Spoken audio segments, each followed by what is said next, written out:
Hello, everybody. I'm super excited today. I'm going to be chatting with Bree from BriMoore Creative. I have been following her for a while now. She is based in Teton Valley, and she creates these amazing hand-embellished hats.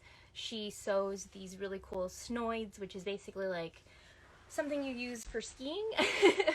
And I just really admire her feed and her photos and her outdoorsy vibes. So I felt like I was able to connect with her, which was really cool. So I'm really excited to have her on. She should be joining any second now. Thanks for joining. I'm so excited. Can you believe it? This is the 9th How I Built My Maker Biz. And I have about 5 more on the calendar already. So I'm really happy and excited that everyone's been enjoying them. It makes me really happy. So yeah, hi. So we're just waiting for Bree. She just did a shop update on Sunday the 2nd, and she pretty much already sold out of most of her stuff.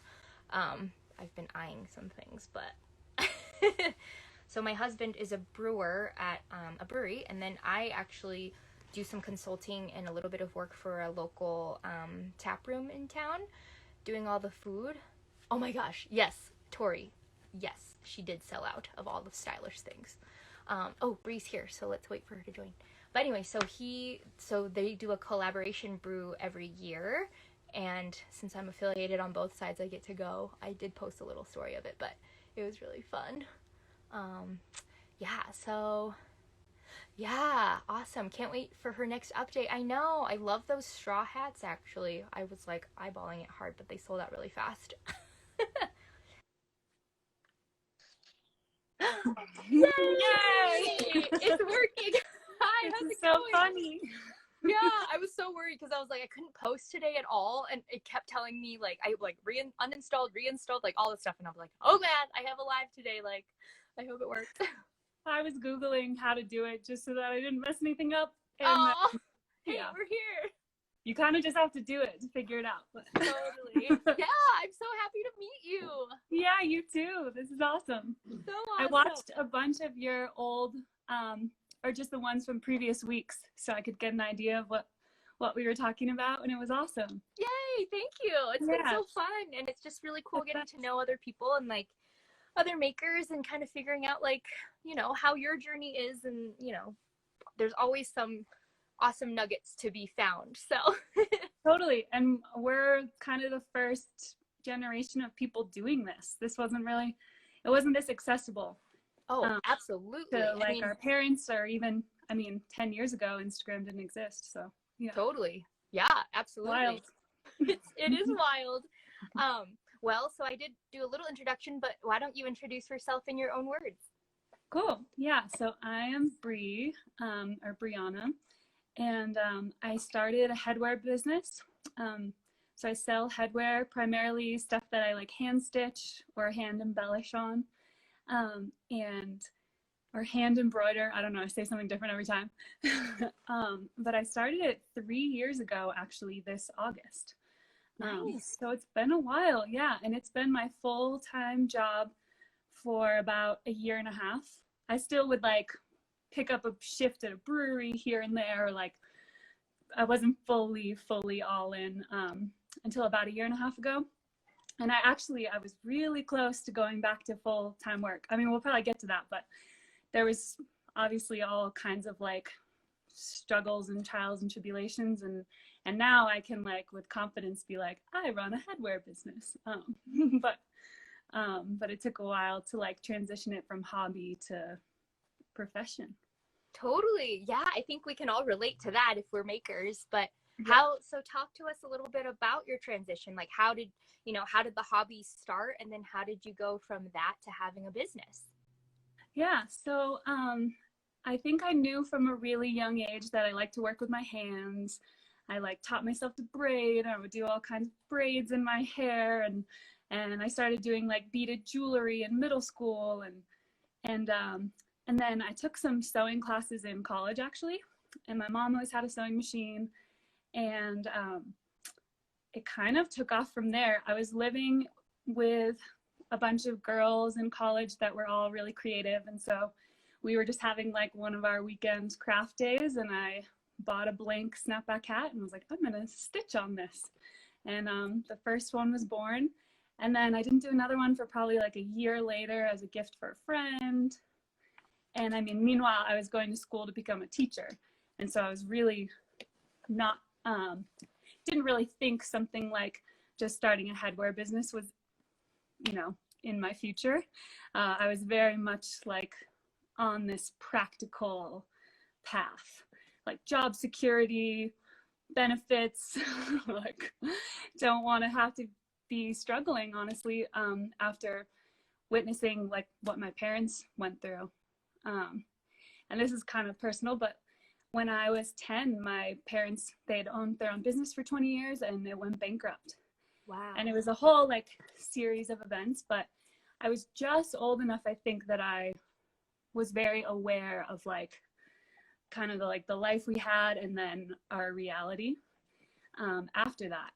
And so, yeah, it makes sense to me retrospectively why I took this like practicality path. Like, I need job security. I need to know that, you know, I'm going to be okay. I can't do something as frivolous as like hand stitch on hats. And then I've obviously come full circle and I'm like, why not? Mm-hmm. Yeah.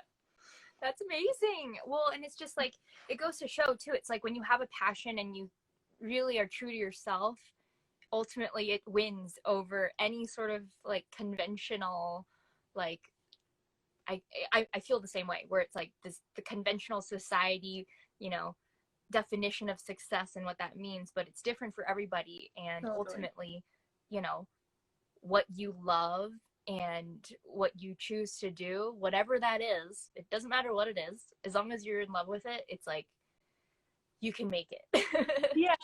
And if you're not, especially if you're not harming anyone else, like, oh yeah, the least we can do is like honor our own happiness, like what makes us tick, what makes us alive. And then, yeah, so long as you're not like directly harming someone else, like if everyone did that in the world, took their own happiness and well-being seriously, we would be in a much better place.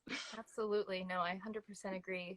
So tell us a little bit about the journey from, you know, going from a hobby and then obviously starting your business and now being full time.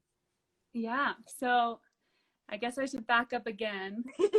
So I graduated with that teaching degree and I was like, ooh, you know, I was like 24. It's like, I feel so young to be a teacher, especially a high school teacher. And I still applied for some jobs. I actually got accepted to one, and I was very close to taking it. I would have been a high school family and consumer sciences teacher in Missoula. And I turned it down last minute. I do love Missoula too. Yeah. I turned it down last minute and I was like, I had this other job offer for a nonprofit organization in Bozeman called Big Sky Youth Empowerment. And it's this awesome mentorship program with this like adventure-based outdoor component, but it's grounded in like facilitating social and emotional growth curriculum. So I took that right out of college and I did that for 2 years. And so for like 2 years, I was preaching to these, you know, they're labeled at risk, but these like incredible teenagers, telling them how resilient they are and how they can do anything in life. And like I mentioned earlier, the ripple effect of like, if you just can take care of yourself and your own well-being, like anything is possible. And then after I kind of completed that 2-year commitment, I was like, I should take my own advice. Like, what do I really want to do? And I had like just started dating my boyfriend, who's still my boyfriend now, Olin, and he had always like fought fire in the summer and then would take like however many months off. So he'd work for 5 months and then have like all of his fall, winter, spring off, and would just get to like travel and like shred all the time. And I was like, all right, what can I do so I can at least have like a year of my life be dedicated to that? And I started sewing these hats. And so at first I started the website and I was sewing like a couple hats a week, and I was pretty much just making enough to like pay for gas and feed myself. And that worked really well, honestly, for the whole first year. But I still ended that year being like, honestly, not feeling like completely fulfilled. I think I just come off of having such a strong sense of purpose at that job with the teens, where I was like, all right, I know that I'm providing value into like people's lives. It's direct and like it's very much fulfilling. And then I spent that year kind of like pursuing that other desire, but it was like I need a little more. But that kind of motivated me to like grow and challenge myself to be like, all right, if I need more, like what can I do to make this a legitimate business? How can I feel fulfilled by this? So That's amazing. No, I love that. I feel like we actually have very similar kind of roads that led us to where we are, because I'm a chef, so that was my career. Oh, that's awesome. And I still do it. I have another business where I do private chefing, but I was in restaurants for 10 years. And during that time, that's kind of when I started knitting, because it was like the way to de-stress, but never saw my husband, never saw my friends, because you work nights and weekends and all the holidays. And I live in Steamboat. And the way we got here was actually we were working in parks. We were seasonal national park people, and we worked in Yellowstone. And then, so I do have a deep connection. I feel a deep connection with like Montana and like Wyoming and stuff. Actually, which is, I think, I read this in your bio. Yeah, I think that's how I found you, actually, initially at least. And I was like, oh my God, this girl's amazing. And then our friends were just like, have you heard of Steamboat? Like, you should come with us for the winter and be ski bums for a season. And we're like, okay, like we were all otherwise just trying to go home and get jobs. So we landed here intending on being here for 1 year, one season, actually, not even a year, one winter. And we've been here for almost 8 years now, which is so crazy. But and like you said, you follow your joy, and like eventually you're like, wow, I have a business and I'm supporting myself. This is crazy. Yeah, totally. Yeah, totally. So I want to talk to you about your brand, because I feel like your story and your vibe is so strong, and I was so drawn to it. Like all the mountain outdoorsy, like I feel like, I already know you, even if we've never actually met in real life. But how did that come about, and how did you develop that branding? Good question. Honestly, I'm kind of learning the marketing world, sort of, through just like absorbing it through conversations like this and stuff and podcasts. But since my background is not that, I really do feel like my brand is just me in a lot of ways, which like, a lot of that was intentional. I was like, Instagram is a platform where you don't really have to like have much separation between like how you represent yourself and what you do, or you don't have to have much separation at all if you choose not to. And that being said, I feel like I do have some pretty strong boundaries with like what I care to share publicly and what I don't. And that's like helped me have some like, helped me have some peace around like using this platform. Because, I'm sure you can agree that if you're like totally consumed by it, you lose touch with actual reality. So I have strong boundaries there, but I was like, my brand can just be me. It's simpler that way. I'm like, well, the most authentic way I can do this is just like represent the things I already know about. So I share, bits and pieces of like the sports that I love to do and the places I like to travel, and I share bits about like where I live, I guess I don't worry too much about like sharing something that's off brand, because I'm like, well, it's just me. Totally. Yeah. Well, and I think that's actually one of the biggest takeaways from all of the conversations I've had with people is when you are yourself and actually being true to you, that's almost a stronger brand story than anything. And it does allow you to make the connections with your audience or the people who follow you, because you are being you. So there's no facade there. There's no like I think a lot of the time on Instagram, like what you're saying, you can get sucked into this alternate reality. And so some people might be led to believe like, oh my gosh, this person's life is perfect, and they you know, when you open that lens up and you're like, oh, well, they have a team of people behind them, or they're actually not really doing what they want to do or whatever. And I think it's like it comes through somehow in a weird way. Yeah, yeah. And I guess that being said too, like I will get torn sometimes because especially the past year, I'm very like intentional about what I share. And like, you know, so much of making this business work was being like, all right, I need to value my craft and what I do more than anyone, because no one's going to value it if like I don't. And so then I was like, all right, I'm just going to like, from now on, I'm going to work with photographers. They value their craft. They're the best person to represent what I'm creating.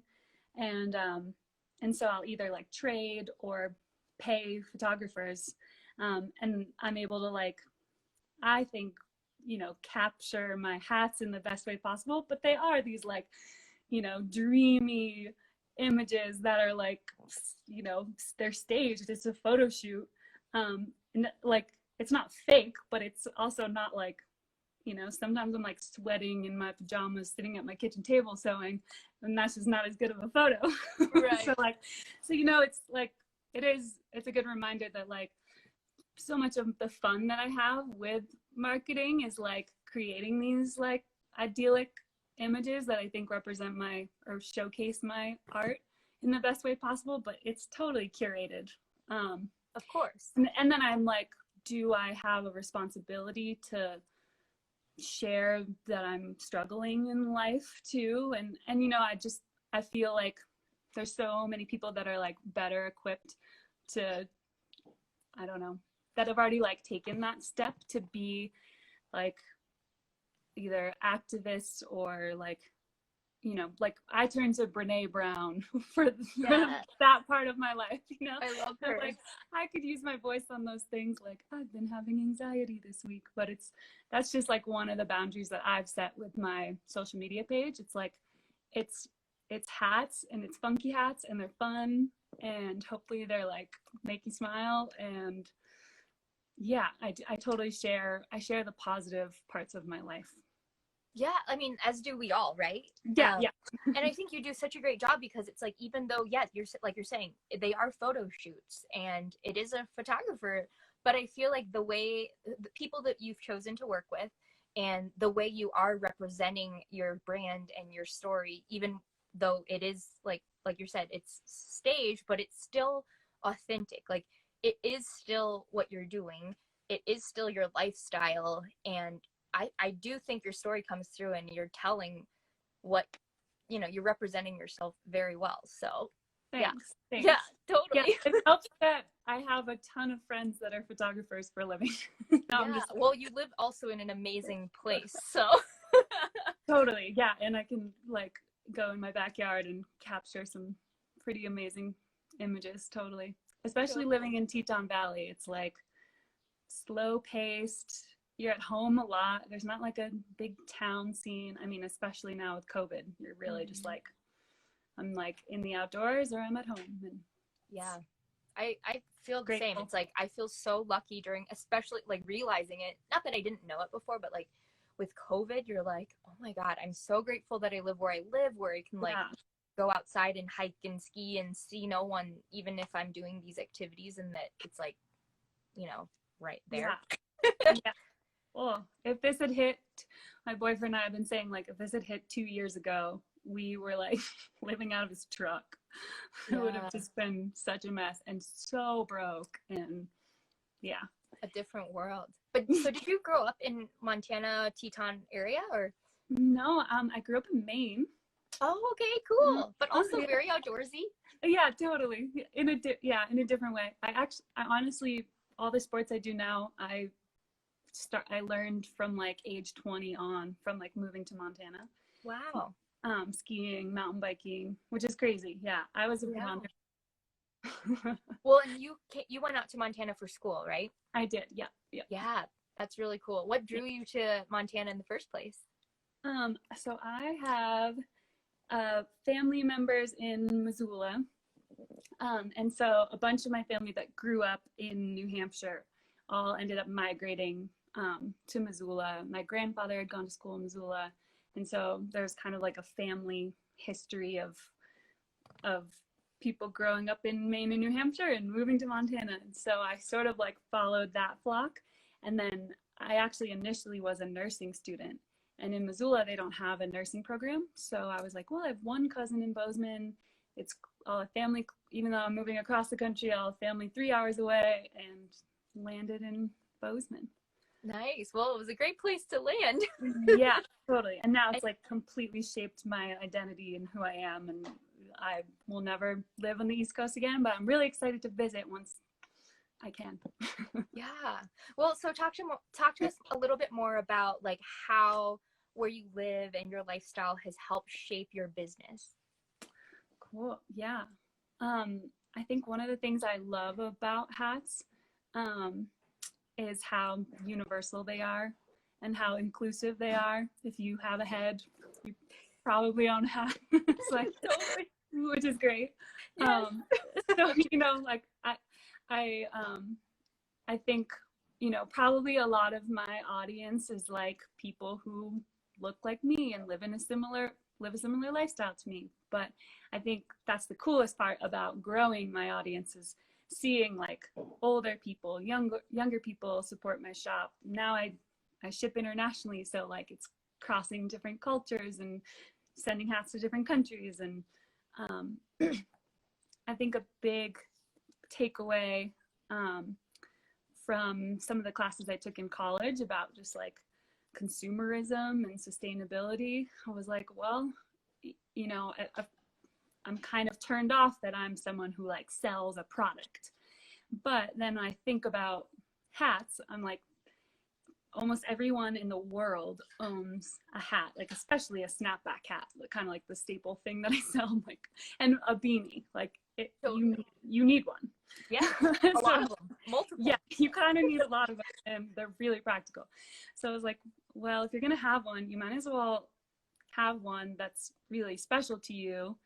And I mean, it just is true that when you like value even just a material object, an item like that, if you value it more, you're going to take care of it more. You'll probably hold on to it longer before you lose it.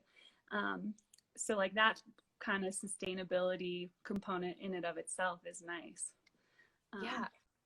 No, I 100% agree. I mean, even in just for me, myself, the last few years, but in the last few months with quarantine and stuff, you're kind of digging into the slower phase of life, appreciating the little things. And I think with, you know, products like your hats or like, you know, beanies I make, it's like, wow, I actually kind of know the person who did this. They used their hands to create something that I'm now using. And there's a story behind it and a connection, I think, that's really important right now, you know, more than ever in a way. Totally. And, you know, a big movement towards slow fashion. And, you know, even though you might pay way more money than you would at Target, this item means something. It'll last longer. You're supporting a individual, like a person, versus buying into this fast fashion, like disposable, you know, clothes or whatever. Totally. Yeah. And that's just kind of is the reality of it. If you buy a hat from Target, it might be fine, but you almost buy it knowing like, oh, well, I won't have this very long. I maybe don't even like love it, but it'll just like be this passing thing in my life that I have for a second, and then who knows what even happens to it. It's right? like it's almost like you buy it knowing that, which is sad.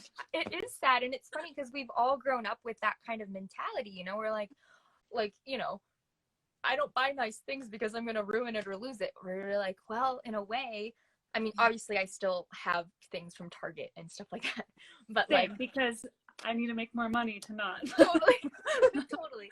But it's like you pick and choose, where it's like, oh, well, this item is really special, and I am willing to pay for that or whatever. Yeah, like when I can support a maker, I'm so stoked. Yeah, 100%. Okay, so I want to kind of dial back and talk about how you're saying, like, how as your audience has grown, you feel like a lot of people are, people that also enjoy like an outdoor lifestyle and Mm-hmm. live in the mountains, whatever. So I know for the knitting community, and I don't know if this is unique to us or if you felt the same way, where a lot of our audiences are other makers versus people that are Yeah. actually buying the product, which is fine because you're building a community and like a sense of Mm-hmm. camaraderie and support. But do you find that with your products too? You know, there's definitely a lot of that for sure. Um, and sometimes that's fun because we'll trade. Mm-hmm. I haven't done a ton of trades, but you know, every once in a while that is fun. Um, but yeah, no, that is totally a thing.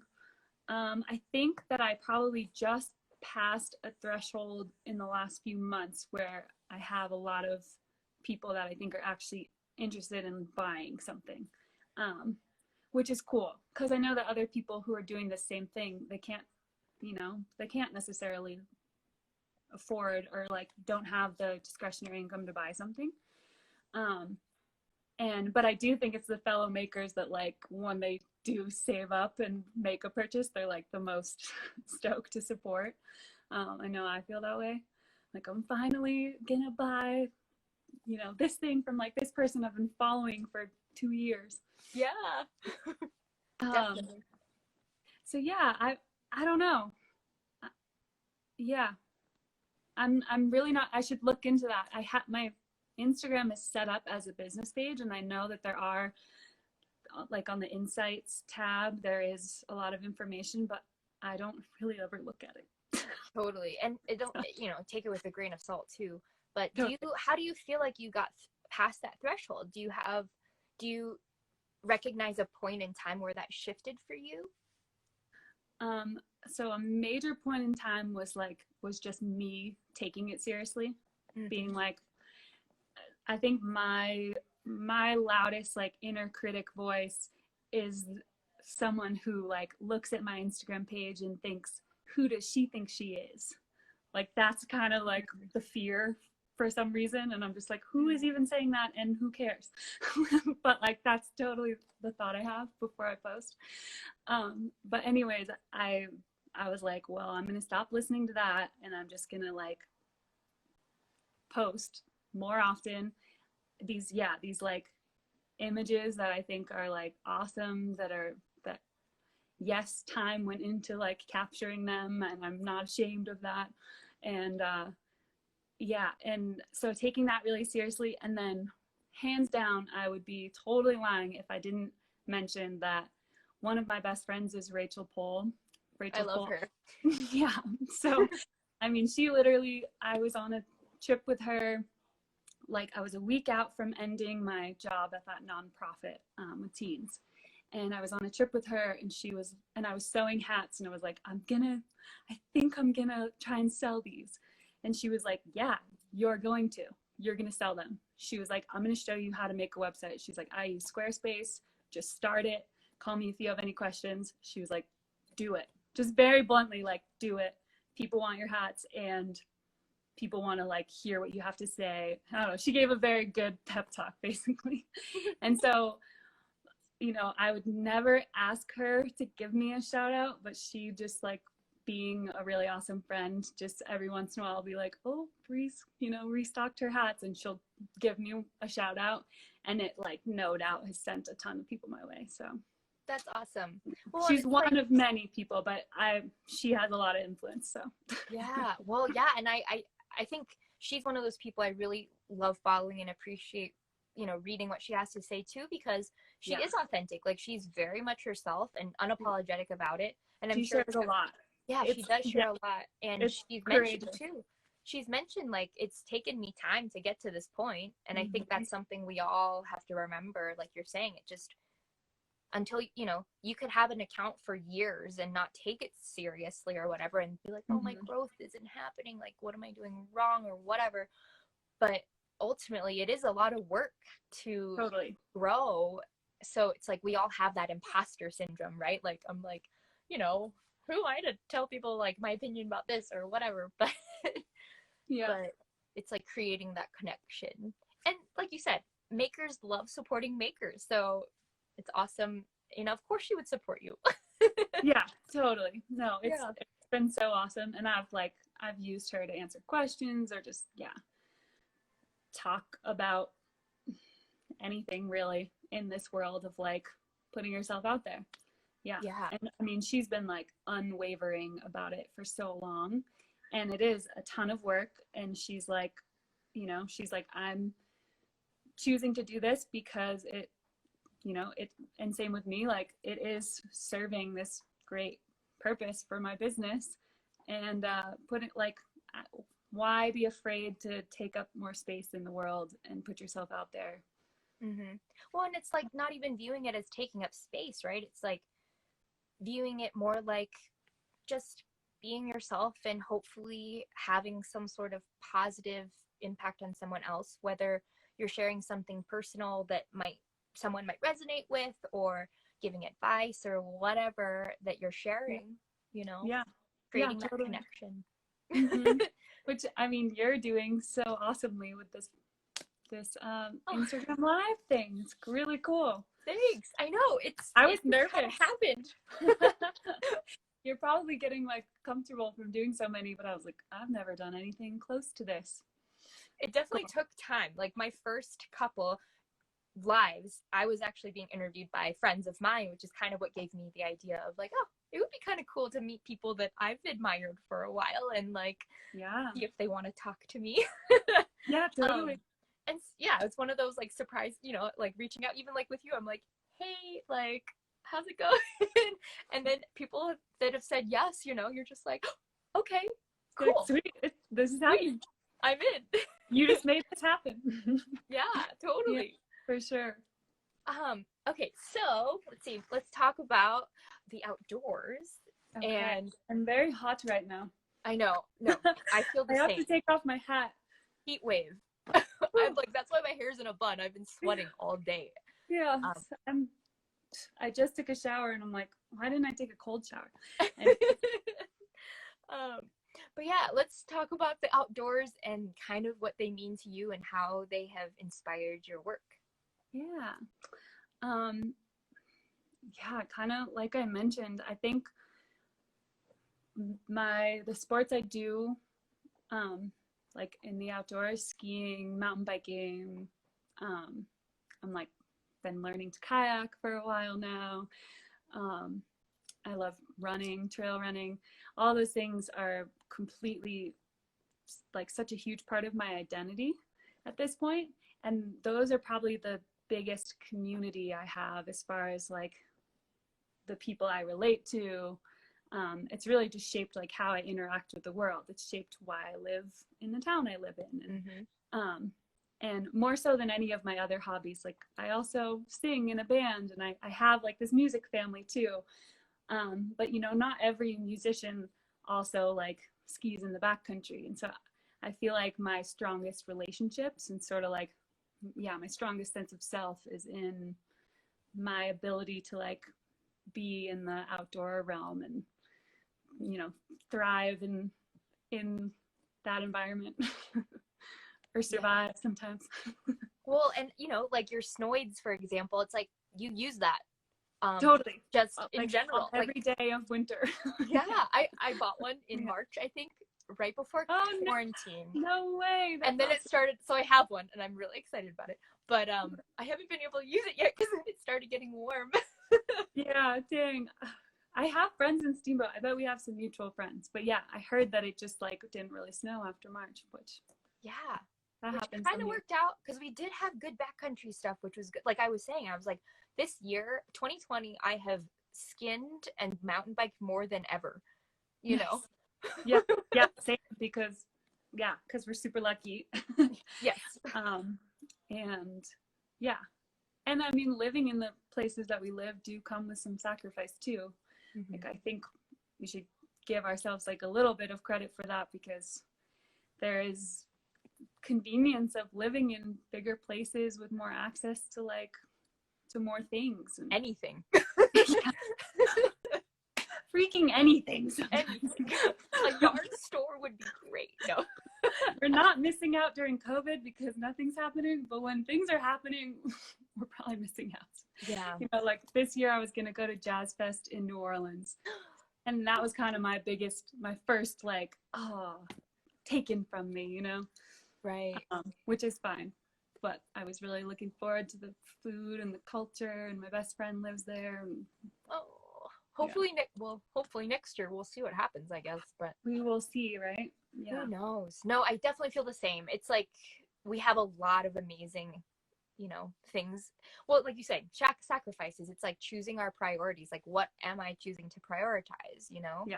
Like in the chef side of my life, which I feel like is very the opposite end of the spectrum. It's like, if I wanted to be like a well-known award-winning chef, like I'd have to live not here or give up all of the things that I love to do in order to get there. And that was a struggle. Sometimes I still struggle with it, honestly, but like choosing priorities where it's like slowly realizing, oh, I'm prioritizing a lifestyle and wanting to live here. I'm sure you can say the same, or I want to live here in spite of things that might be a downside, but the good sides for me outweigh the downsides, Yeah, totally. Yeah, totally. And then we can do what we do, which is amazing. Yeah, and be anywhere. I mean, I feel like now that I've seen the light, like it took a long time to be good at making my own schedule and sticking to it. But like now that works for me, I really can't imagine not having that, or like being able to be anywhere and live anywhere. Yeah, just such an insane perk that I just would have never believed I could have this and still feel fulfilled and still be like, surviving off what I'm able to, being able to support myself. Totally. Well, like what you said with the scheduling and like being self-employed, you're like, to me, I feel like there's an ebb and a flow. You have really productive weeks where you just feel like on top of it. And I'm sticking to my routine or whatever. And then other weeks where it just like all goes to shit, basically. And you're like, what did I do? Yeah, like I got to 1:00 and this was my work day. And like, yeah, for sure. Absolutely. I, for a long time, thought that if you work for yourself and you make your own schedule, then you should be able to say yes to like any fun thing that comes up. And if you can't, then like you're blowing it. And then I was like, talk to enough people that make their own schedule and just had the reality check of like, that is not true at all. You say no to things all the time. And it's harder, and you like need your friends to be even more understanding, because it's not like, oh, I have to be at my shift at 4. It's like, I promised myself that I would sew 2 hats tonight. And so like, I'm not going to come out, after this bike ride's over, like, I'm not going to just like go to the restaurant with you too, or whatever. And like having to say no, it sounds silly even saying it out loud, but it's real. No, I 100% feel that exactly. Cause you're just like, technically I could say yes, technically. But there's always something that you could be doing. So anything you say yes to that's not work is taking time away from work. Yeah. And I'm need like, to do it. This has to be more fun than the productivity would feel good. Yeah. Which is terrible to. Well, it's like you're your own boss, so it's like you have to set yourself those boundaries too, where it's like, okay, today I'm sleeping in and then doing whatever I want to do. Like, you have to do that sometimes, right? Or whatever that looks like for you, because otherwise, that's harder to do when you're not like on a real scheduled routine where you're like, I'm obviously going to take this day off because it's my day off. When it's your made up day off, totally, I should be doing something. Yeah. So like, what are your strategies for that kind of balance? Good question. I honestly, when I shifted last December to this like shop update style. So instead of just like posting hats kind of like sporadically or randomly as I sewed them, I like, it's been typically once a month. I try and do more than one a month. Like if I can, I try and aim for every 3 weeks. but setting that 3-week date has been so helpful. Like I need that deadline. And then, it's always like the 5 to 6 or even like the week before the deadline that I get the most done. So, like after I have a shop update, like the last 2 days I spent boxing and shipping and then I kind of like give myself a little breather, and then I try and like go in on sewing a bunch again, and then I'll pick a day and time, and I pick that day and time fairly randomly, but it's usually based on like I think that I can have a bunch of inventory by then, or I'm gonna make sure I have a bunch of inventory by then, and that's like, yeah, that's been a really good structure for me. So then I have that deadline I'm working towards, and then sometimes I break it up even more structured, like this many hats per week, or I'm going to do this many hats today. But that's been harder with these new hats because I still don't really know how long they take me. Like I feel like I've gotten a little bit faster, but like yesterday I worked from 10:30 to 6 and I made one straw hat, and I was like, what just happened? Like I did a couple other things here and there, but I was like, man, I haven't sat down and timed myself from start to finish with no distraction. I'm like, dang, those take a long time. Yeah, well, they're beautiful. They look worth it. Yeah. But yeah, so that's been a really good structure. And then that makes all of my, like, the shipping end of things really efficient as well. As like, in an ideal world, a bunch of them sell in the shop update, which has been happening, which I'm so grateful for. And then that next day I can just be like shipping, getting things to people right away. So yeah, that's kind of the structure, but there's been so many trial and errors and so many reiterations of different things before I came to that. Yeah, well, it does seem to be working well, and I've heard a lot. I think a lot of people, I know a lot of ceramicists will do that because, like you're saying, your stuff takes time to do. So, maybe making it to order is unreasonable, or like having a huge stock of like, oh, just order. These are the things I have order, and you're like, well, they take time. And I think all of your stuff, is it all one of a kind, basically? Yeah, totally. So, I mean, stuff that I really like these hats. I was like, I really like this color scheme, this design. Like, I don't want to only offer one that looks like this. So I made I think 5 or 6 that looked just like this. And then the tan ones, I don't know, for whatever reason, I did a bunch of different colors on them. Like, it's pretty, I don't know. I think if I was set the way that I was with these ones, I was like, these are the perfect colors. But the tan ones, I couldn't decide. I was like, I want to try it this way and this way. Anyways, kind of lost the train of thought there, but but the thing is, you can, like, yeah, exactly. I just try not to be too rigid about anything. And oh yeah, I remember the question. So a bunch of the snapbacks, like, again, if I really like the combination of like 2 of the fabrics, then I'll make more that look like that, because I'm like, those 2 go really well together. And so I can make, I mean, there still are one of a kind, because if you had them side by side, like, they're done by hand, so there's going to be different little quirks about them, but for the most part, so long as I have the material still, then I can like remake things to look similar to previous hats. Totally. No, that is so fun. Same with you. You're like, I can make another hat in that color. It's not going to be exactly the same. Totally. Yeah, well, actually, I work with some yarn that's hand dyed. Oh, this stuff right here. So it's like, even if I order the same color, it's always different. So it's kind of, it's kind of fun for me that way. That's fun. You're like, this time it goes well with this color or whatever. But yeah, that's the creative part. Yeah, totally. Yeah, and I when I first started, I'm playing with my hair a lot because I'm so sweaty. It's okay. I feel ya. When I first started, I was like,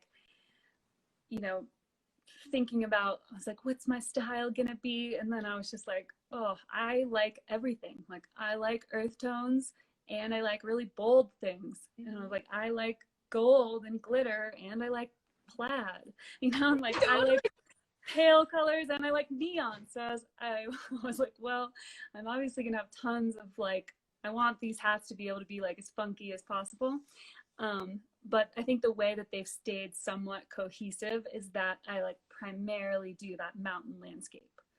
Mm-hmm. So then I can do like whatever funky patterns and prints I want to make them all different, but they, you know, I think it was intentional that I wanted people to be able to kind of like recognize them. But now I've been branching out even a little more and stuff, and doing like mandala inspired stuff and hats with little trees, and I like to like mix it up, but it is nice to have like your signature thing, I guess. Mm-hmm. Well, and I think your style is very distinctive. So even if it was some crazy color that you don't usually do, I think your style is so distinctive that you would still recognize it as something of yours, you know? That was the goal. Yeah. Yeah, you're doing it. I think so, at least. So you have like the ones where you sew and you sew on the fabrics, and then you have the ones that are embroidered, right? So are those two different, very different techniques, or are they kind of similar? Same kind of stitch, yeah. So I'm either like, yeah, stitching just for the way, you know, the stitch looks, or on the snapbacks, I'm honestly doing the same stitch, just shorter and through fabric. Cool. Yeah. Oh, no. Yeah. It's you know, it's mainly just like getting really good at like being able to like see the end result while you're in the process of making it. So like it took a while, you know, to get the like things to look balanced and stuff when I was finished, but that all just came with time. Yeah. That's awesome. Okay, so I'm curious. So have you always sold online, or have you done like markets, or sold in shops at all, or how have you grown your business side of things? Yeah, so I've pretty much always just sold online. I really liked the idea of going to craft fairs and doing markets. And I don't know what it is, but unfortunately I've not had that much success. Like you know, and I can't like blame the organizers or anything. It was just like, I don't know. I think my hats might be something that like people sit on the decision for a while before they pull the trigger, because they cost a lot, you know, because they take me a long time, and you know, I'm aware that they're not cheap. And so yeah, I think like in the craft market style of shopping, like I don't know if people come prepared to like spend $100 on a hat. I don't really know what it is. But it seems like I do better on this platform where people can like, yeah, kind of have a chance to like see the work for a while, think about the decision for a while, and then make a purchase when it's like the hat that they want, you know? They're like, oh, I finally, like, these are my colors, or like, this is my combo. And it's like harder to do that maybe on the spot at a market. So I don't know, I like the idea of doing them, and I definitely would do them again in the future, but like I think I've done it 3 times now. Yeah, I'll sell like 1 or 2 and barely break even on my booth. I'm surprised. Yeah. I guess the first one I did in Bozeman, I did pretty well. But yeah, I did one in Jackson 2 years ago, and I only broke even on the booth fee. And I was like, well, and then the next day I photographed all the hats and posted them online, and they almost all sold. And I was like, well, and I talked to, you know, maybe there's something funky about that night, because I talked to a bunch of other makers that had booths that night, and they were like, no one bought anything. And we all were like, what just happened? So oh wow, yeah. I think it's hit or miss with those avenues too. Like, true. I'm really grateful for the internet in that sense. Yeah, absolutely. Well, and I definitely heard that it's like, I've talked to some very seasoned makers that are like market people, and they're like, yeah, every single year it's different, and I do the same strategy, and the market's different. So yeah, it's like a whole different animal than online, but I guess it always changes online too. So it's like, Totally. And I don't think my personality, I'm not like gonna be aggressive if you come to my booth. I'm not gonna be like, this hat's gonna look so good on you, try it on, and like, come. But, like, I'm probably just gonna sit back and like smile. And so right. like, that's maybe not good for business. I don't know. Yeah, I feel the same. You're like, do you like it? If you don't, it's okay. Like, I'm not gonna be affected. Totally. Like, no pressure. So I probably wouldn't be good at that. Yeah. Well, no. I'd have to learn that skill. Totally. Definitely grateful for online platform. So how do you market your business? Do you just use Instagram, or do you have other ways that you market? Instagram, and I have a Facebook business page that I post to a little bit, and a couple people have given me nice reviews, which was awesome. I'm not sure. I think that's like a tiny fraction of the traffic. On my website I created was, I use Squarespace as the platform, and on the analytics page of that, and I'm not tech savvy at all, and I've been able to like figure this all out, which is really cool. So I recommend Squarespace. If That's what I have to start a website. Cool. Yeah. And it's sweet to have your own website and not be on Etsy and not have a cut taken. I mean, I support a lot of shops on Etsy and I like Etsy, but it is cool to have your own site. Side note. Anyways, the analytics tab on Squarespace shows you where like your traffic is coming from, and it's pretty much all through Instagram, sometimes Google searches, but I've never done any work to like optimize my Google search analytics or whatever. No, same. I'm like, I don't even know how to get found on Google. Like, yeah, I mean, know technically what you're supposed to do. Yeah, it's such a big pond. You're like, I've liked that I've literally done everything myself as far as my business goes, other than collaborate with photographers. Like it's just me, and that's been really nice, even though I want to grow and eventually I will have to maybe pay someone for that service because I'll be at a point where that's beneficial. But that would have to be like years down the road, where I have this idea of, I really like to design, and so there's companies that I could collaborate with, where I could just design, like say the print of the fabric, and then they manufacture it. And so I want to start being able to offer stuff like that, and then I would probably do like a really small hand stitch element, rather than like these hats that take 5 hours or whatever, 6 hours. And so I want to be able to transition to that. And like this winter I had my first ever employee, and she didn't do any of the hand stitching because I feel like that's kind of my signature thing. But for the snoid hoods, she was able to use my pattern and work on a sewing machine, and we were able to produce like twice as many snoid hoods for the winter, which was awesome. And I was very upfront with her about like my quality control. I was like, I'm going to be inspecting all of these. I want them like perfect. And she was the perfect person for that task. Just one of my good friends, Alex. But yeah, so if I transition into the future and like the idea of having more employees and stuff, sounds really awesome. Also sounds challenging, but I'm like open to growing in that way at some point. But I will say I was really grateful with COVID hitting that I wasn't responsible for providing someone with like a job or with income, and I was just responsible for myself, because that was hard enough. And yeah, I've thought a lot about small businesses where they have a couple employees and how it must have been hard. And I'm sure you just like, you persevere, you start making masks, like you do what you can to make the best of the moment. But yeah. No, definitely. I agree with that for sure. So for you, like, especially with all like these goals for the future and like wanting to grow more, what do you feel like is your definition of success? Yeah, so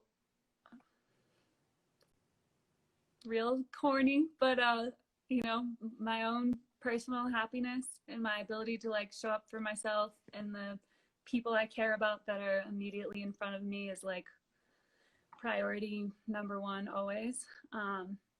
And so yeah, like enjoying what I do is a huge part of that. And then there just is a financial component to that as well, because especially like growing up and just seeing how money can become this like huge source of pain and stress, you know, if you're unable to support yourself, and how difficult that can be. So yeah, just making enough where, you know, the last few months I donated more to things than I ever have in my life. And it was like $5 here, $5 there, like, but it still felt so good. And I've, you know, when you're scraping by, you can't justify donating to things necessarily. And so it felt really cool in this time that I'm probably the more engaged with like the news and what's happening in the world more than ever. This past year, I was like, it was nice to be like, I'm in a position where I can save $5, give $5, you know. It's still rare, but it felt good. No, totally. It does. Like for mine, I donate 5% of my profits every quarter to, well, it used to be just the National Park Foundation, and now I split it between that and the Intersectional Environmentalist. And it's like, you know, when I'm in the red, which is not often, thank God, but, you know, I'm like, well, I'm not donating this quarter, but it's like, for the most part, it is not that. So it's like, because I do the percentage thing, it's definitely helped me be consistent with the donations. Yeah, that's really cool. Yeah, without feeling like it's like, well, this month I, you know, so it kind of ebbs and flows with the income too, which is with sales. Yeah, but yeah, that's a cool way to do it. Yeah. So I agree with you though. It's like, yeah, it's just, it feels good to be able to give back in some way. Definitely. Yeah. Okay, so we only have a minute left. Okay. I'm getting countdown from Instagram here. It literally counts down. That's fun. So do you have any final words of advice, or if there's one tip that you would give someone starting out on their business journey, what would it be? Okay, I thought about this question. So I'm a big believer in manifesting things. Like when I was super broke, even just a year ago, I was like not consistent with my work and everything. I bought like this huge tall green candle, and I would light it and be like, I will be successful, like I will, like, you know, I needed to raise my prices. I needed to value what I was doing, value my time higher, and but anyways, big believer in manifestation, and like the ripple effect of just like one small step of forward progression, and like before you know it, you're like looking back like, I've come so far. So I love that so much. Just you don't need to be ready to start, just keep moving forward. Yeah. And it doesn't have to be fast or slow or whatever pace that you're at is the right one for you. Totally. Yeah. I'm usually not even aware it happens, and then it's just like, you know, I'm like, oh, that effort did pay off. Totally. I love that so much. Well, thank you so much for coming. I can't believe it's already been an hour. It was so nice to meet you. Thank you for everyone for joining. I don't even know if we got to this question, but I'm going to be saving this to IGTV, and then I'll be writing it up as a blog post. So you can find out more, or I'll share it with you, and people can watch it there too. Sweet. Awesome. Yeah. Thank you so much. Great. So good talking to you. Yeah.